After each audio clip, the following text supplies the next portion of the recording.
Hello friends, welcome back to my channel SBN education. दोस्तों, आज हम डिस्कस करने जा रहे हैं अपने नेक्स्ट प्रैक्टिस सेट को, जो कि प्रैक्टिस सेट नंबर आपका है 17। इस प्रैक्टिस सेट में हम डिस्कस करेंगे संचार एवं संचार मॉडलों के बारे में। ये जो है आपका एक्सटेंशन एजुकेशन यानी होम साइंस के जो है एक ब्रांच का ही जो है प्रैक्टिस सेट है। इस प्रैक्टिस सेट में जो टॉपिक हमने उठाया संचार एवं संचार मॉडल, उस टॉपिक के पूरा जो है क्वेश्चन सारे उसी से रिलेटिव होंगे। और एक बार में हम इस पूरे टॉपिक के जितने भी क्वेश्चन अभी तक के आपके PYQs में आए हुए हैं उन सभी क्वेश्चनों को हम डिस्कस करेंगे, क्योंकि आपने देखा है आपके जितने भी अगर पीछे एग्ज़ाम हुए हैं प्रीवियस, उन सभी एग्ज़ामों में आपने देखा कहीं ना कहीं से जो है आपके PYQs जो है काफ़ी हेल्प करते हैं, और वो क्वेश्चंस जो है उन्हीं क्वेश्चनों को रिपीट भी कई बार कर लिया जाता है। तो इन क्वेश्चनों को हम देखेंगे इस पूरी वीडियो में।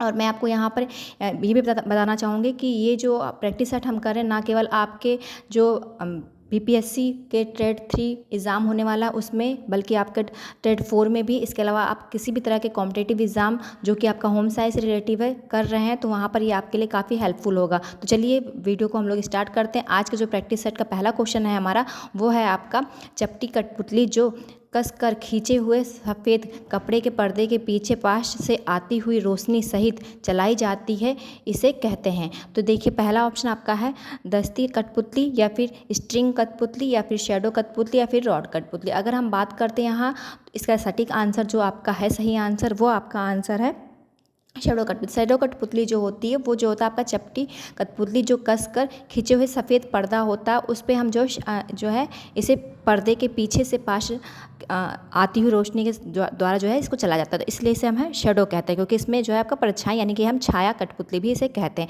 अगर हम बाकी ऑप्शन की बात करें तो दस्ती कठपुतली जो होती है, एक तरह से आप कह सकते हो ये दस्ती का मतलब यहाँ दस्ताने से, ये जो कि हाथ में पहन के एक दस्ताने के तौर पर इसे चला जाता है, उन कठपुतलियों को, तो उस कठपुतली नृत्य को हम दस्ती कठपुतली के नाम जानते हैं। अगर हम स्ट्रिंग कठपुतली की बात करते हैं तो स्ट्रिंग कठपुतली जो होती है आपकी, ये जो है तार के हेल्प से जो है ऊपर के साइड से जो है इनकी लेंथ रख के इन्हें चलाया जाता है। और अगर हम रॉड कठपुतली की बात करें तो रॉड कठपुतली भी आपके हाथ के थ्रू जो है नीचे साइड से, यानी कि अगर हम रॉड की बात करें तो ये जो होता है छड़ होती हैं रॉड, जो कि कठपुतली के सर में एक लंबी छड़ और दोनों हाथों में छोटी छोटी छड़ों का यूज़ करके इसको चलाया जाता है। तो यहाँ बाकी जो ऑप्शन हमने जो है देख लिया है।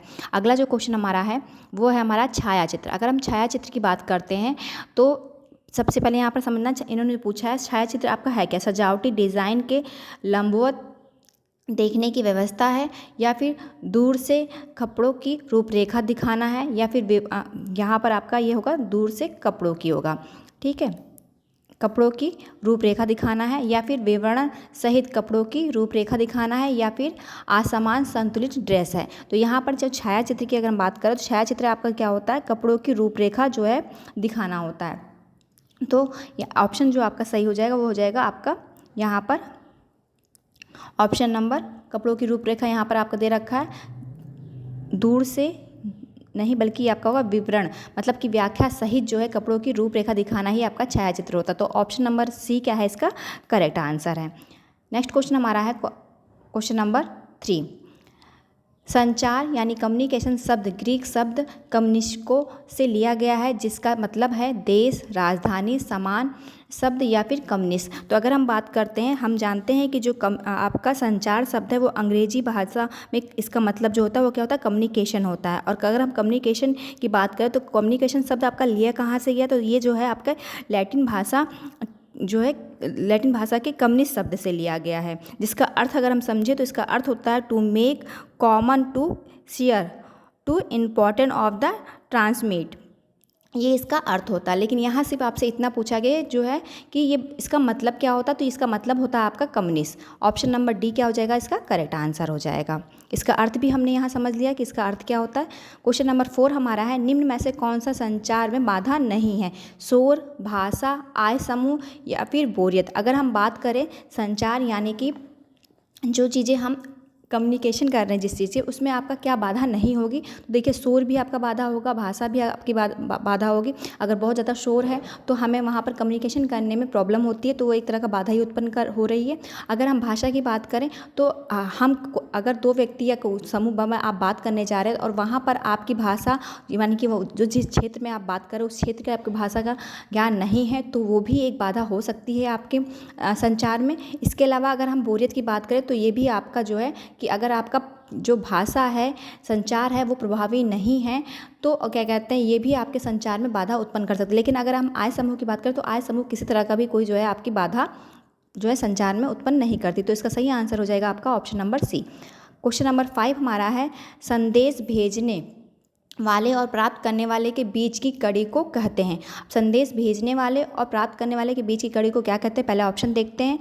माध्यम, संदेश भेजने वाला, संदेश पाने वाला या प्रतिपुष्टि। तो देखिए जो आपका ऑप्शन दिया गया है, अगर हम उस ऑप्शन में बात करें तो संदेश भेजने वाला और प्राप्त करने वाले के बीच की कड़ी की हम बात करें तो हमारा क्या होता है? माध्यम उसके बीच की कड़ी होती है। जबकि आपका संदेश भेजने वाला वो व्यक्ति होता है जो उस संदेश को भेज रहा होता है, और संदेश प्राप्त करने वाला वो व्यक्ति होता है जो उस मैसेज को प्राप्त करता है, और प्रतिपुष्टि क्या होती है? उसका फीडबैक होता है। तो ऑप्शन जो है यहाँ पर सीधे पूछा गया कि आपका संदेश भेजने वाले और संदेश प्राप्त करने वाले के बीच की कड़ी क्या है? तो वो आपका है माध्यम, यानी कि ऑप्शन नंबर ए क्या है इसका करेक्ट आंसर है। इस तरीके से क्वेश्चन नंबर 6 देखते हैं। क्वेश्चन नंबर 6 में आपका पूछा गया, भारतवर्ष में दूरदर्शन किस वर्ष में प्रारंभ हुआ था?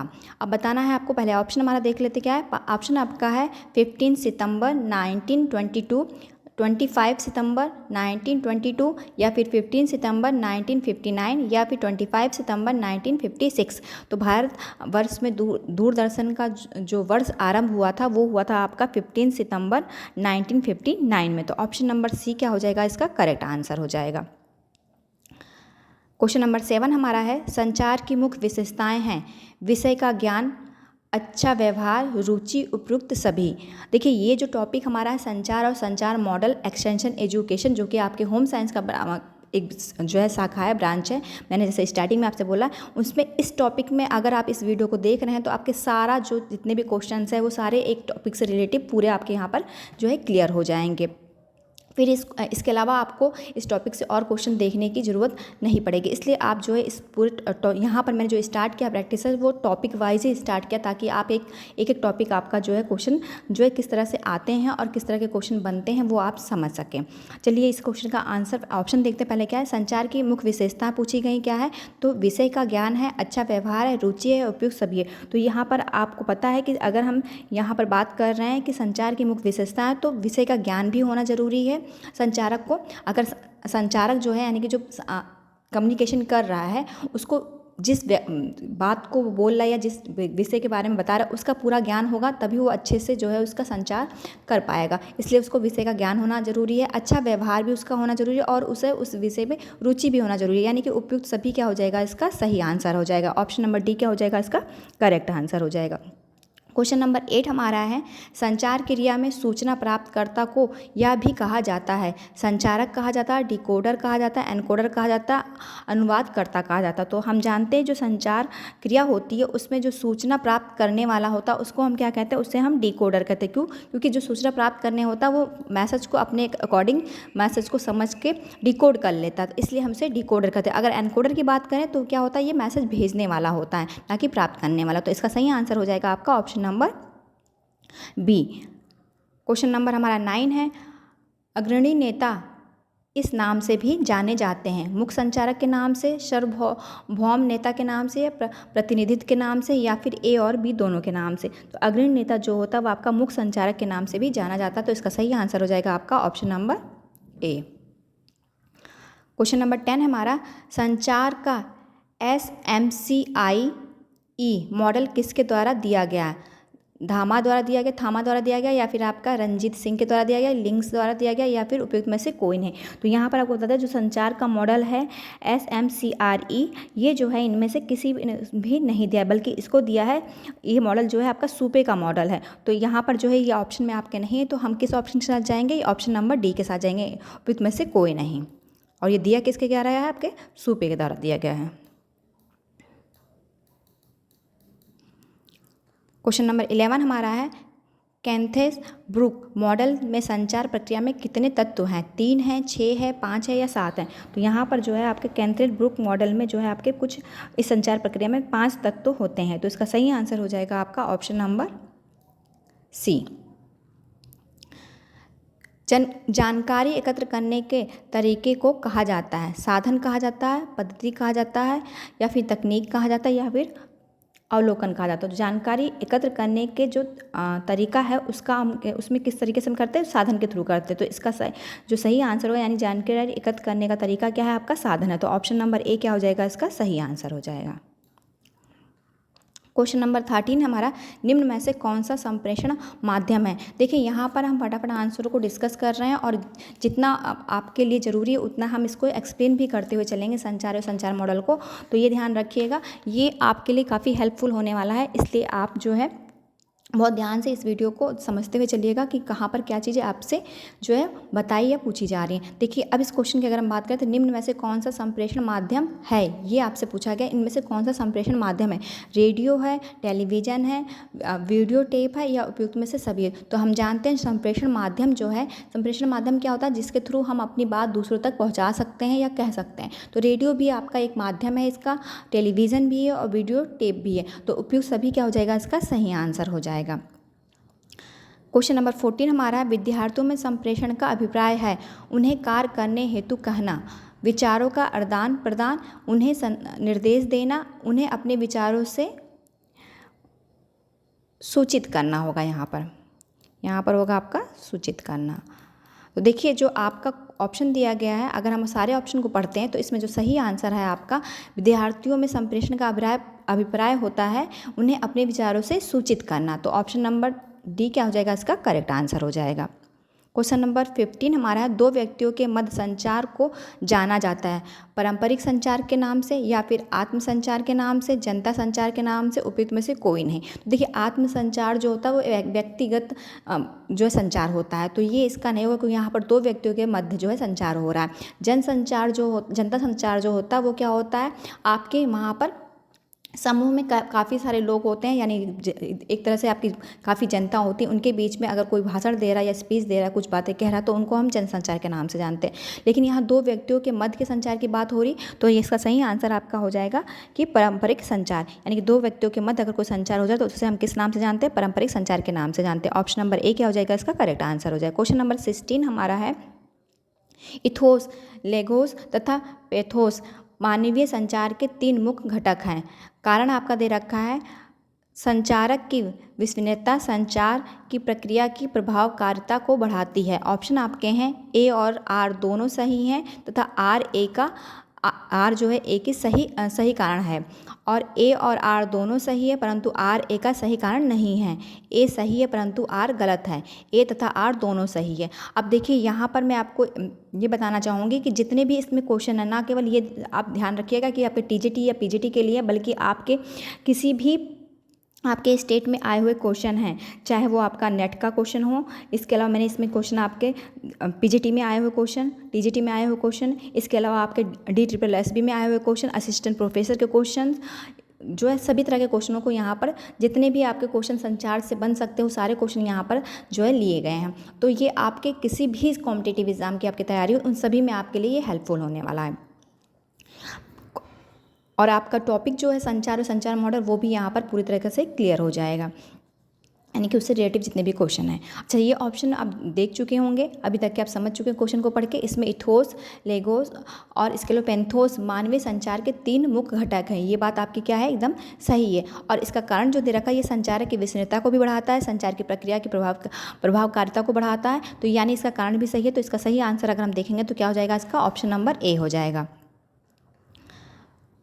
क्वेश्चन नंबर 17 हमारा है, सूची 1 में निम्नलिखित मदों को सूची 2 के साथ सुमेलित कीजिए। अच्छा, सूची जो है पहले वो हम देख लेते क्या है। क्वेश्चन जो है थोड़ा लेंथी है तो थोड़ा सा मैं इसको ऊपर कर देती हूँ। सूची 1 और सूची 2 की हम बात करें तो सूची 1 में जो आपका दे रखा है वो दे रखा है, यहाँ पर आपके कुछ बुक्स दे रखे हैं और यहाँ पर कुछ उनके राइटर्स दे रखे हैं। आपको इनको जो है सही मिलान करना है, क्योंकि आपके बुक्स और राइटर्स भी कई बार एग्जाम में पूछे जाते हैं। जैसे कि आपके नेट में ये पूछा गया हुआ क्वेश्चन है, तो यहाँ पर आपसे पूछा गया है text book of mass communication and media किसकी है, आपको ये बताना है। तो ये अगर हम देखेंगे ऑप्शन, तो ये आपका है उमा जोशी का है। तो ये ऑप्शन आपका क्या हो जाएगा, उमा जोशी से मैच हो जाएगा। इसके वाला आपका है एक्सटेंशन एजुकेशन एंड कम्युनिकेशन। ये जो है आपकी बुक जो है किसके द्वारा लिखी गई है, तो ये बुक आपकी लिखी गई है extension education and communication BK Dubey एवं इंदिरा बिश्नोई के द्वारा। तो ये आपका दे रखा है ऑप्शन नंबर 4 में। तो ये हमारा ऑप्शन नंबर 4 से मैच हो जाएगा। फिर हमारा है पार्टिसिपेटरी रूरल अप्रेजल। तो यहाँ पर पार्टिसिपेटरी और रूरल अप्रेजल जो है ये बुक जो है आपकी लिखी है, वो लिखी है आपकी नीला मुखर्जी ने लिखा है। तो ये ऑप्शन आपका दे रखा है ए में, तो ये आपका ए से मैच हो जाएगा। फिर हम बात करेंगे फोर्थ वाले, तो फोर्थ में आपका दे रखा है education and the communication for the development. ये आपका जो है देखिए बिश्नोई जो है यहाँ पर आ चुका, तो ये इसका नहीं है, यहाँ पर है आपका बिश्नोई। यहाँ पर सिर्फ आपसे बुक्स जो पूछा है वो है education and the communication for the development. अब ये जो बुक्स आपकी लिखी गई है किसके द्वारा लिखी गई, ये लिखी OP भटनागर के द्वारा लिखी, जो कि आपका ऑप्शन नंबर क्या है, सेकंड है। तो ये सारे ऑप्शन आपके क्या हो गए, मैच हो गए। अब हम देख लेते हैं ये ऑप्शन आपका कहाँ पर मिल रहा है। तो देखिए जो आप कोड दे रखे उसमें अगर हम पहला देखें तो आपका फर्स्ट का थर्ड ये है, सेकंड का फोर्थ ये भी आपका दे रखा है, थर्ड का सेकंड दे रखा है, फिर थर्ड का फर्स्ट दे रखा है नीला मुखर्जी, फिर उसके बाद आपका फोर्थ का दे रखा सेकंड, यानी कि ऑप्शन नंबर फर्स्ट ही क्या हमारा करेक्ट आंसर हो गया है। क्वेश्चन नंबर 18 हमारा है हमारी आत्म अवधारणा जो हमारे संप्रेषण व्यवहार को प्रभावित करती है निम्नलिखित कारकों के कारण विकसित होती है। अब आपको यहाँ बताना है, पहले ऑप्शन देख लेते हैं कि यहाँ पर बताया गया कि जो हमारी आत्म अवधारणा है वो जो हमारे संप्रेषण व्यवहार को प्रभावित करती है उसको किसके द्वारा विकसित होती है। तो ऑप्शन हमारे दे रखे हैं, पहला ऑप्शन आपका संस्कृति परंपराएं, फिर है स्वमूल्यांकन, फिर दूसरा आपका दे रखा है सामाजिक भूमिकाएँ, फिर उसके बाद आपका दे रखा है सामाजिक संगठन। तो ये जो है आपका अगर हम बात करें जो हमारे संप्रेषण व्यवहार को प्रभावित करती है वो हमारी सांस्कृतिक परंपराएं हैं, स्वमूल्यांकन है, इसके अलावा सामाजिक भूमिकाएं हैं। तो ये ऑप्शन आपका पहला दूसरा और तीसरा, पहला दूसरा तीसरा अगर हम देखेंगे तो पहला दूसरा तीसरा आपका ऑप्शन नंबर C में है। तो ऑप्शन नंबर C क्या हो जाएगा, इसका करेक्ट आंसर हो जाएगा। क्वेश्चन नंबर 19 हमारा अरस्तु के संप्रेषण मॉडल में उपस्थित तत्व हैं, वक्ता है, फिर आपका प्राणी, वक्ता और वाणी यानी कि भाषा की बात की जा रही है यहाँ पर, दर्शक, दूसरा ऑप्शन आपका दे रखा है वो है आपका श्रोता, संकेत, गद्यांश, फिर इसके बाद प्रेषक, इनकोडर, डिकोडर, प्रेषक, डिकोडर, प्रतिपुष्टि। तो देखिए यहाँ अरस्तु के अगर हम संप्रेषण मॉडल की बात करें तो इनके संप्रेषण मॉडल में केवल 3 तत्वों की बात की गई, जिसमें आपका एक है आपका स्पीकर, दूसरा आपका है स्पीच और तीसरा आपका है ऑडियंस। यानी कि अगर हम ये ऑप्शन देखें तो स्पीकर यानी कि वक्ता, फिर आपका हो गया स्पीच यानी कि भाषण यानी वाणी, फिर आपका है ऑडियंस यानी कि श्रोता, तो दर्शक जिसे हम कहते हैं। तो ऑप्शन नंबर A क्या हो गया, इसका करेक्ट आंसर हो जाएगा। इन्होंने सिर्फ 3 तत्वों की बात की जिसमें आपके ये 3 तत्व ही शामिल हैं। क्वेश्चन नंबर 20 हमारा है लोक मीडिया के बारे में निम्नलिखित में से कौन सा कथन सही नहीं है। लोक मीडिया मास मीडिया के समतुल्य स्थानिक है। लोक मीडिया में नाटक, नृत्य और गीत सम्मिलित हैं। लोक मीडिया का विशुद्ध रूप से मनोरंजन के लिए उपयोग किया जाता है। लोक मीडिया का मेलों और त्योहारों के दौरान उपयोग किया जाता है। तो देखिए लोक मीडिया की अगर हम बात करें तो एक तरह से ये मास मीडिया की तरह ही आपका जो है समतुल्य माना जाता है। और ये तो इसमें जो आपके ऑप्शन पूछा गया जो सही नहीं है वो आपको बताना है। तो देखिए लोक मीडिया मास मीडिया के समतुल्य स्थानिक है, ये बात आपकी क्या है, सही है। फिर इसके अलावा आपका जो है लोक मीडिया में नाटक, नृत्य और गीत सम्मिलित होते हैं, ये भी बात आपकी सही है। लोक मीडिया का विशुद्ध रूप से मनोरंजन के लिए उपयोग किया जाता है। तो ये यहाँ पर आपका जो लोक मीडिया में विशुद्ध रूप जो उन्होंने लिख दिया है विशुद्ध रूप में मनोरंजन के उपयोग किया जाता है, इसलिए ये आपका क्या है सेंटेंस गलत है, यानी ये कही हुई बात गलत होगी। तो ऑप्शन नंबर गलत जो C होगा वही आपका क्या हो जाएगा, करेक्ट हो जाएगा, क्योंकि उन्होंने पूछा ही आपसे जो है गलत के बारे में है। अगला क्वेश्चन देखते हैं हम। क्वेश्चन नंबर 21 क्या है हमारा। 21 में आपसे पूछा गया वाणिज्यिक सिनेमाघरों में फिल्म प्रेक्षण के लिए प्रयुक्त फिल्म का आकार है 5 मिलीमीटर या फिर 16 मिलीमीटर या फिर आपका 8 मिलीमीटर या फिर आपका 30 मिलीमीटर। अगर हम वाणिज्य सिनेमाघरों में फिल्म प्रेक्षण के बात करें कि उसकी जो आकार होता है वो आपका कितना होता है, उसके आकार हो जाता है 5 मिलीमीटर होता है। तो ऑप्शन नंबर A क्या हो जाएगा आपका, इसका करेक्ट आंसर हो जाएगा। क्वेश्चन नंबर हमारा 22 है, डैश वह व्यक्ति है जो परिचालन में संप्रेषण की प्रक्रिया प्रारंभ करता है, पर्यवेक्षक करता है या फिर आयोजक करता है या फिर श्रोता करता है या फिर संप्रेषक करता है। तो जो आपका होगा यहाँ पर फिल इन द ब्लैंक्स में जो दे रखा वहाँ पर हम फिल करेंगे। संप्रेषक जो होता है वह व्यक्ति है जो परिचालन में संप्रेषण की प्रक्रिया प्रारंभ करता है। तो ऑप्शन नंबर डी क्या हो जाएगा, इसका करेक्ट आंसर हो जाएगा। क्वेश्चन नंबर हमारा 23 है।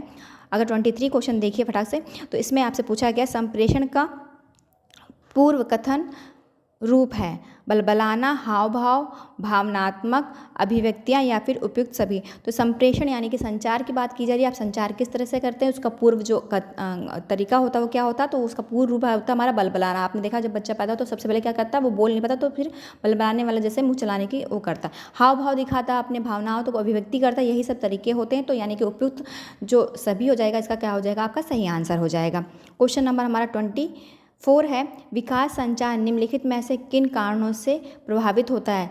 जानकारी का प्रचार, लोगों द्वारा जानकारी का प्रयोग, लोगों के रहने का स्थान, लोगों की संख्या। अब यहाँ पर जो क्वेश्चन पूछा गया है उस क्वेश्चन को अगर हम देखते हैं तो यहाँ पर आपके दिए गए ऑप्शन पहले देख लीजिए। पहले कूट में आपको दे रखा है पहला और दूसरा, दूसरे ऑप्शन में दे रखा है दूसरा और तीसरा, तीसरे ऑप्शन दे रखा है तीसरा और चौथा, और पाँचवें ऑप्शन में दे रखा है पहला और चौथा। तो यहाँ पर आपको सबसे पहले ये देख लेना है कि ये कौन सा कूट इसमें से सही होगा। इसमें आपका सही आंसर हो जाएगा कूट नंबर फर्स्ट, जानकारी का प्रचार, और कूट सेकंड जो हो जाएगा आपका हो जाएगा लोगों द्वारा जानकारी का प्रयोग। तो ऑप्शन नंबर ए क्या हो जाएगा, इसका करेक्ट आंसर हो जाएगा। क्वेश्चन नंबर 25 है हमारा। विस्तार विज्ञान इनमें से किसका प्रयोग लोगों के व्यवहार में बदलाव लाने के लिए करता है। क्वेश्चन का जो ऑप्शन है वो है आपका सामाजिक कार्य, संचार, निदान, विश्लेषण। अगर हम विस्तार विज्ञान की बात करें यानी प्रसार शिक्षा की बात कर रहे हैं यहाँ पर, तो क्योंकि प्रसार को ही हम जो है विस्तार के नाम से भी जानते हैं, तो विस्तार विज्ञान में इनमें से किसका प्रयोग लोगों के व्यवहार में बदलाव लाने के लिए किया जाता है। तो आपको यहाँ पर जो बताना है दिए हुए ऑप्शन में, तो सही आंसर हो जाएगा संचार क्या होता है, संचार का प्रयोग करके हम लोगों के व्यवहार में बदलाव ला सकते हैं। तो ऑप्शन नंबर बी क्या हो जाएगा, इसका करेक्ट आंसर हो जाएगा। निम्नलिखित संचार के मॉडलों में से कौन सा मॉडल केवल 3 तत्वों के द्वारा संचार प्रक्रिया को समझता है। तो अभी हमने ऊपर बात की थी अरस्तु के संचार मॉडल की। अगर हम अरस्तु के संचार मॉडल की बात करते हैं तो वहाँ पर मैंने आपसे बात की कि वहाँ इन्होंने जो है 3 तत्वों की ही केवल बात की है अपने संचार मॉडल में। तो इन जो है ऑप्शन जो है आपके दे रखे हैं वेस्ले मैकलीन मॉडल, वर्लोर मॉडल, या फिर लीगन मॉडल, या फिर लिंगन मॉडल, या फिर आपका अरस्तु मॉडल। तो इसका सही आंसर हो जाएगा आपका अरस्तु मॉडल, जिसमें आपकी बात की गई थी स्पीकर्स की, स्पीच की और ऑडियंस की। यही 3 तत्व यहाँ पर बात की गई थी। तो इसका सही आंसर हो जाएगा option number D. Question number 27 है। अच्छा प्रेषक होने के लिए आवश्यक है, क्या आवश्यक है। समुदाय में जाएं और लोगों की बात सुने, जाएं और कार्य करना शुरू कर दें, जाएं और लोगों के साथ बातचीत शुरू कर दें, जाएं और उन्हें दृश्यमान सामग्री दिखाएं। तो यहाँ पर जो है ऑप्शन जो दे रखे हैं आप जानते हैं कि अच्छा प्रेषक होने के लिए आवश्यक है समुदाय में जाएं और लोगों की सबसे पहले क्या करें, हम बात सुने। तो ऑप्शन नंबर ए क्या हो जाएगा, इसका करेक्ट आंसर हो जाएगा। अगला क्वेश्चन हमारा है क्वेश्चन नंबर 28। संचार प्रक्रिया के तत्वों को क्रम में लिखिए। माध्यम, प्रतिपादन, प्रेषक और संदेश या फिर प्राप्तकर्ता। तो ये इसको आपको क्या करना है, इसको सही से आपको अरेंज करना है। तो इन ऑप्शन को अगर हम सही से अरेंज करेंगे तो सबसे पहले आपको नीचे दिए हुए कूटों को देखना है। कूटों को देखेंगे ध्यान से, तो यहाँ पर जो कूट दे रखे हैं उन कूटों को मिलान करें। तो मिलान में सबसे पहले आपका क्या आ जाएगा, अगर हम बात करेंगे तो सबसे पहले आपका आ जाएगा प्रेषक। प्रेषक जो कि आपका 3rd नंबर दे रखा। 3rd नंबर हम दे ऑप्शन में देखें तो पहले वाले ऑप्शन 2nd ऑप्शन में भी तक हमें दिख रहा है। इसके बाद हमारा आता है प्रेषक के बाद संदेश। संदेश हमारा है संदेश अगर हम देखेंगे तो संदेश आपका फोर्थ है, जो कि इसमें ही हमको मिल रहा है। फिर उसके बाद हम आता है हमारा संदेश के बाद प्रतिपादन आता है। प्रतिपादन आपका दे रखा है सेकंड में, सेकंड भी यहाँ पर आपको मिल रहा है। फिर उसके बाद हालांकि हम थर्ड ऑप्शन देखते ही समझ जाएंगे, क्योंकि सबसे पहले प्रेषक आता है और यही आपका क्वेश्चन रहेगा, लेकिन तब भी हम जो है सारे ऑप्शन को भी देख लेते हैं। फिर उसके बाद आपका आता है माध्यम। माध्यम आपका पहले नंबर पर, जो कि यहाँ पर आपका दे रखा है। फिर आपका लास्ट आता है प्राप्तकर्ता। प्राप्तकर्ता आपका 5th नंबर में है, वो भी आपका यहाँ पर दे रखा था, यानी कि ऑप्शन नंबर सी जो है, बी जो है वो क्या हो जाएगा, आपका करेक्ट आंसर हो जाएगा, जिसमें आपका है पहले प्रेषक, संदेश, प्रतिपादन, माध्यम और प्राप्तकर्ता।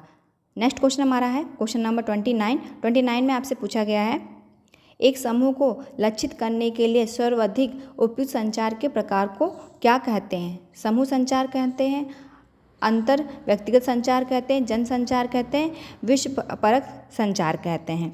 तो इसका सही आंसर हो जाएगा आपका कि अगर एक समूह को लक्षित करने के लिए सर्वाधिक उपयुक्त संचार की हम बात करें तो आपका हो जाएगा जन संचार, क्योंकि यहाँ पर क्या होता है, पूरा हम एक जन समूह का यूज़, मतलब उनको जो है लक्षित करके संचालित करते हैं। तो ऑप्शन नंबर सी क्या हो जाएगा, इसका करेक्ट आंसर हो जाएगा, जन संचार। फिर क्वेश्चन नंबर हमारा 13 है। 13 में आपसे पूछा गया, उत्तम संचार केवल तभी घटित होता है जब अधिक व्यक्तियों को अधिक संदेश दिए जाते हैं, सही व्यक्ति को सही समय पर सही संदेश दिए जाते हैं, संदेश के संप्रेषण के लिए विभिन्न संचार माध्यमों का उपयोग किया जाता है, या फिर संदेश विस्तृत एवं 100 उदाहरण हों। तो देखिए, उत्तम संचार की अगर हम बात करें तो उत्तम संचार के लिए ज़रूरी है कि सही व्यक्ति को सही समय पर सही संदेश दिया जाए। तो इसका ऑप्शन नंबर बी क्या हो जाएगा, इसका करेक्ट आंसर हो जाएगा। क्वेश्चन नंबर 31 है हमारा। 31 में बोला गया है आपसे, दो व्यक्तियों के बीच बातचीत कहलाती है, क्या कहलाती है? समूह संचार कहलाती है, व्यक्तिगत संचार कहलाता है, पारंपरिक संचार कहलाता है, या फिर आपका समूह के बाहर संचार कहलाता है। तो अभी देखिए, इससे पहले भी हमने इस क्वेश्चन को देखा था, लेकिन वहाँ पर आपसे दूसरे तरीके से क्वेश्चन को पूछा गया था। क्वेश्चन को पूछने का तरीका अलग हो सकता है, लेकिन आपके ऑप्शन जो है आपको जो है सही आंसर से समझ के करना। देखिए, यहाँ दो व्यक्तियों के बीच के संचार की बात की है, तो दो व्यक्तियों के जब बीच संचार होता है तो उसको हम क्या कहते हैं, पारंपरिक संचार कहते हैं। ऑप्शन नंबर सी क्या हो जाएगा, इसका करेक्ट आंसर हो जाएगा। फिर मूक संचार का उदाहरण है टेलीविज़न, पत्र, टेलीफोन या फिर रेडियो। तो हम जानते हैं ये सभी जो है आपका क्या है, ऑडियो और वीडियो। अगर हम टेलीविज़न की बात करें तो ये आपका ऑडियो वीडियो संचार का माध्यम होता है। टेलीविज़न की बात करें तो ये आपका केवल ऑडियो संचार का माध्यम है। रेडियो की बात करें तो रेडियो भी केवल आपका ऑडियो संचार का माध्यम। लेकिन आपका अगर हम पत्र की बात करें तो ये भी एक संचार का माध्यम है, लेकिन ये कैसा संचार है, आपका मूक संचार है, जिसमें ना ऑडियो है और ना ही आपकी वीडियो। तो ऑप्शन नंबर बी क्या हो जाएगा, इसका करेक्ट आंसर हो जाएगा। क्वेश्चन नंबर 33 है आपका, कम्युनिकेशन शब्द की उत्पत्ति कम्युनिस्ट से हुई है, जो कि लैटिन भाषा का शब्द है, यहाँ पर बता क्या, या फिर ग्रीक भाषा का शब्द है, या फिर हिब्रू शब्द का भाषा है, या फिर इनमें से कोई नहीं। तो कम्युनिकेशन जो है आपका कम्युनिस्ट शब्द से मिलकर बना है, और जो कि आपका क्या है, लैटिन भाषा का है एक शब्द है। तो ऑप्शन नंबर ए क्या हो जाएगा, इसका करेक्ट आंसर हो जाएगा। संचार शब्द किस लैटिन शब्द से आया है? देखिए, इसी क्वेश्चन को कई तरीके से पूछा गया है आपसे। संचार शब्द किस लैटिन शब्द से आया है? तो अभी हमने ऊपर देखा, हालांकि पहले हम ऑप्शन देख लेते हैं। कम्युनिटी से आया है, कम्युनिस्ट से आया, या कम्युनिस्ट से आया, या फिर कम्युनिकेट से आया। तो ये किससे आएगा, कम्युनिस्ट से आया है। जो आपका संचार है वो कम्युनिस्ट शब्द से, कम्युनिस्ट शब्द जो है आपका, जो कि लैटिन भाषा से लिया गया, वहाँ से ये लिया गया है। तो ऑप्शन नंबर बी क्या हो जाएगा, इसका करेक्ट आंसर हो जाएगा। क्वेश्चन नंबर 35 है, संदेश भेजने वाले और प्राप्त करने वाले के बीच कड़ी को कहते हैं, माध्यम कहते हैं, संदेश भेजने वाला कहते हैं, संदेश पाने वाला कहते हैं, या प्रतिपुष्टि कहते हैं। तो संदेश भेजने वाले और संदेश प्राप्त करने वाले के बीच जो कड़ी होती है उसे हम क्या कहते हैं, माध्यम कहते हैं। ऑप्शन नंबर ए क्या हो जाएगा, इसका करेक्ट आंसर हो जाएगा। जबकि जो प्राप्त आपका संदेश प्राप्त करने वाला होता है उसे संदेश पाने वाला, और संदेश जो भेजता है उसे हम संदेश भेजने वाला कहते हैं। और प्रतिपुष्टि क्या होती है, जब उसकी डिकोडिंग कर ली जाती है, यानी कि फीडबैक जो प्राप्त होता है। तो यहाँ पर आपका ये क्वेश्चन आई थिंक रिपीटिंग है, लेकिन फिर भी हमने यहाँ पर देख लिया है। क्वेश्चन नंबर हमारा 36 है, संचार प्रक्रिया में संदेश को समझना और ग्रहण करना कहलाता है, एनकोडिंग कहलाता है, डिकोडिंग कहलाता है, या फिर परसीविंग कहलाता है, या फिर कन्वेइंग कहलाता है। तो देखिए, यहाँ पर जो है आपका संचार प्रक्रिया में अगर हम बात करें, संचार प्रक्रिया में संदेश को समझना और ग्रहण करना आपका क्या कहलाता है, डिकोडिंग कहलाता है। जबकि जो संदेश भेजा जाता है उसे क्या कहते हैं, हम एनकोडिंग कहते हैं। क्वेश्चन नंबर 37 है हमारा, जनसंचार में PSA का तात्पर्य है पब्लिक सर्विस असेसमेंट या फिर public service announcement, public service access या फिर पब्लिक सर्विस अकाउंट। तो इसका अर्थ आपका क्या है? अगर हम अब बात करें यहाँ पर जनसंचार में PS ए का तात्पर्य, तो PS का तात्पर्य होता है आपका public service accounted announcement. Option number A क्या हो जाएगा इसका? सही हो जाएगा। पी का मतलब हो गया आपका पब्लिक, एस का मतलब हो गया सर्विस और ए का मतलब हो गया आपका अनाउंसमेंट। तो यानी कि सही आंसर जो हो जाएगा वो क्या हो जाएगा आपका? ऑप्शन नंबर बी हो जाएगा। क्वेश्चन नंबर हमारा 38 है। BSET है ग्रामीण विकास योजना है, विस्तार विधि है, आधुनिक संचार विधि है, उपयुक्त में से कोई नहीं। तो BSET आपका क्या है? BSET की अगर हम बात करें तो ये आपका है उपयुक्त में से कोई नहीं। ना ही ये ग्रामीण विकास योजना है, ना ही ये विस्तार विधि है, ना ही ये आधुनिक संचार विधि है। बल्कि अगर हम BSET के फुल फॉर्म की बात करते हैं तो इसका फुल फॉर्म होता है आपका वेरी स्मॉल अप्रोचेबल टर्मिनल। तो यहाँ पर जो है इनमें से कोई नहीं, ऑप्शन आपका जो हो जाएगा इसका करेक्ट आंसर हो जाएगा। इसके अलावा अगर हम इसको और आगे समझने की आपको बात करें कि और अधिक इसको बारे में जानकारी लें तो हम बता दें दूरसंचार एवं सूचना सेवाओं जैसे ऑडियो, वीडियो, ध्वनि डाटा इत्यादि के लिए ही जो है इसका BSET का उपयोग किया जाता है। तो यहाँ पर जो है उपयुक्त में से कोई नहीं वाला ऑप्शन जो हो जाएगा आपका क्या करेक्ट हो जाएगा, क्योंकि BSET इनमें से क्या है? इनमें से कोई भी ऑप्शन जो है करेक्ट नहीं है। तो हम ऑप्शन नंबर डी के साथ क्या जाएंगे, जो कि ऑप्शन नंबर डी आपका क्या हो जाएगा? सही हो जाएगा। यहाँ पर उपयुक्त में से कोई नहीं ऑप्शन में दिया गया है। संचार के एक पहलू में ग्रहणकर्ता शाब्दिक और अशाब्दिक संदेश का विश्लेषण करता है। जो प्रेषक भेजता है उसे कहते हैं कोडिंग कहते हैं, डिकोडिंग कहते हैं, एनकोडिंग कहते हैं, इनमें से कोई नहीं कहते हैं। तो देखिए जो कोडिंग होती है यानी कि जो मैसेज होता है वो होता है आपका। डिकोडिंग जो होता है संचारकर्ता जो प्राप्त करने वाला, तो वो उसे कहता है उस मैसेज को अपने डिकोड करता है यानी कि समझने के लिए, तो उसे हम डिकोडिंग कहते हैं। एनकोडिंग जो मैसेज भेजा जाता है उसे हम कहते हैं। तो यहाँ पर जो है आपसे पूछा गया संचारण के एक पहलू में ग्रहणकर्ता शाब्दिक और अशाब्दिक संदेशों का विश्लेषण करता है।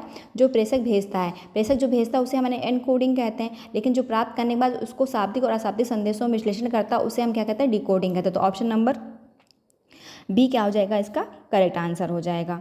क्वेश्चन नंबर हमारा 40 है। एक सुयोजित विस्तारीकरण शिक्षण पद्धति के अनुक्रम का चयन करें। अभिरुचि, इच्छा, दृढ़ विश्वास, कर्म, संतोष। अभिरुचि, इच्छा, कर्म, दृढ़ विश्वास, संतोष, या फिर इच्छा, अभिरुचि, दृढ़ विश्वास, कर्म, संतोष, या फिर आपका दृढ़ विश्वास, इच्छा, अभिरुचि, कर्म, संतोष। तो यहाँ एक सुयोजित विस्तारीकरण शिक्षण पद्धति के अनुक्रम की अगर बात करें तो आपका जो पहला ऑप्शन दे रखा है उसमें आपके सारे ही जो है सही अरेंज है, जिसमें आपका पहला हो जाएगा अभिरुचि, इच्छा, फिर दृढ़ विश्वास, फिर कर्म और संतोष। तो ऑप्शन नंबर ए क्या हो जाएगा? इसका सही आंसर हो जाएगा। अगला क्वेश्चन हमारा है क्वेश्चन नंबर 41। अच्छे संचार के लिए इनमें से किसकी आवश्यकता नहीं है? स्पष्टता, सावधानी, या फिर सहजता, या फिर एक तरफा संचार। तो जो होता है अच्छे संचार के लिए स्पष्टता भी होना चाहिए, सावधानी भी होनी चाहिए उसमें, और सहजता भी होनी चाहिए, लेकिन एक तरफा संचार इसमें नहीं होना चाहिए। तो ऑप्शन नंबर डी क्या हो जाएगा? इसका करेक्ट आंसर हो जाएगा। क्वेश्चन नंबर 42 है। अरस्तु मॉडल के संचार प्रणाली में हैं 3 तत्व हैं, 4 तत्व हैं, 5 तत्व या 6 तत्व। हम जानते हैं अरस्तु के मॉडल में 3 तत्व है आपका, जिसमें आपका स्पीकर है, स्पीच है और ऑडियंस है। तो ऑप्शन नंबर ए क्या हो जाएगा? इसका सही आंसर हो जाएगा। क्वेश्चन नंबर 43 हमारा है। स्क्रीन पे अपारदर्शी वस्तु को किसके इस्तेमाल से दिखाया जा सकता है? मूवी प्रोजेक्टर के द्वारा, ओवरहेड के प्रोजेक्टर के द्वारा, या फिर एपीडिया स्कोप के द्वारा, या फिर जो है आपका स्लाइड प्रोजेक्टर के द्वारा। तो जो अपारदर्शी वस्तुएं होती हैं वो स्क्रीन पे आपके स्लाइड प्रोजेक्टर के द्वारा दिखाई जाती है। तो ऑप्शन नंबर डी क्या हो जाएगा? इसका करेक्ट आंसर हो जाएगा। फ्लैश कार्डों की अधिकतम संख्या हो सकती है 20 से 22 हो सकती है, 10 से 12 हो सकती है, या फिर 15 से 20 हो सकती है, या फिर 6 से 8 हो सकती है। तो फ्लैश कार्ड की अगर हम अधिकतम संख्या की बात करें तो इसकी अधिकतम संख्या जो होती है आपकी 10 से 12 हो सकती है। और फ्लैश कार्ड में होता क्या है? फ्लैश कार्ड में जो आपका प्रसार कार्य करता है उन कार्डों को अपने हाथ में पकड़ कर उसका उपयोग करता है और एक के बाद एक कार्ड को जो है क्रमबद्धवार दिखाता जाता है और उन पर लिखे हुए जो शब्द होते हैं उनको क्या करता है वो उसकी कमेंट्री करता है, यानी कि उसको एक्सप्लेन करता है। और ये जो फ्लैश कार्ड होते हैं आपस में किसी तरीके से भी बंधे नहीं हुए होते, तो इनको ही हम फ्लैश कार्ड कहते हैं। तो लेकिन यहाँ पर संख्या पूछी गई तो संख्या जो होती है एक फ्लैश कार्ड में अधिकतर संख्या जो होती है वो 10 से 12 हो सकती है। तो ऑप्शन नंबर बी क्या हो जाएगा, इसका करेक्ट आंसर हो जाएगा।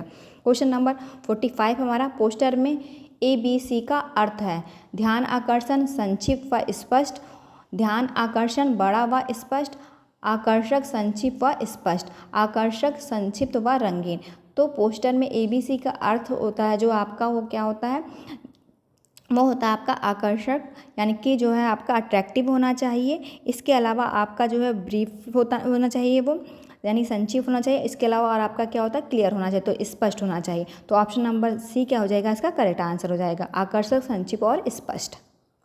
क्वेश्चन नंबर हमारा 46 है, निम्न में से कौन सा सही सुमेलित नहीं है। प्रसार विधि है दे रखा है एक तरफ आपको और एक तरफ दे रखा है संपर्क का प्रसार तरीका जो है आपका, यानी संपर्क का प्रकार दे रखा है यहाँ पर, संपर्क का प्रकार। तो ऑप्शन जो आपके दिए गए आपको इसमें बताना है कि इसमें से कौन सही सुमेलित नहीं है। एक तरफ आपको जो प्रसार विधि दी है उसमें दिया गया गृह भेंट को दिया गया संपर्क प्रकार इसका व्यक्तिगत भेंट, ये आपका क्या है, करेक्ट है। फिर उसके बाद आपका दूरदर्शन है, जनसंपर्क है, ये भी आपका करेक्ट है। संगोष्ठी जो है आपका दे रखा है, जनसंपर्क, ये भी आपका क्या है, करेक्ट है।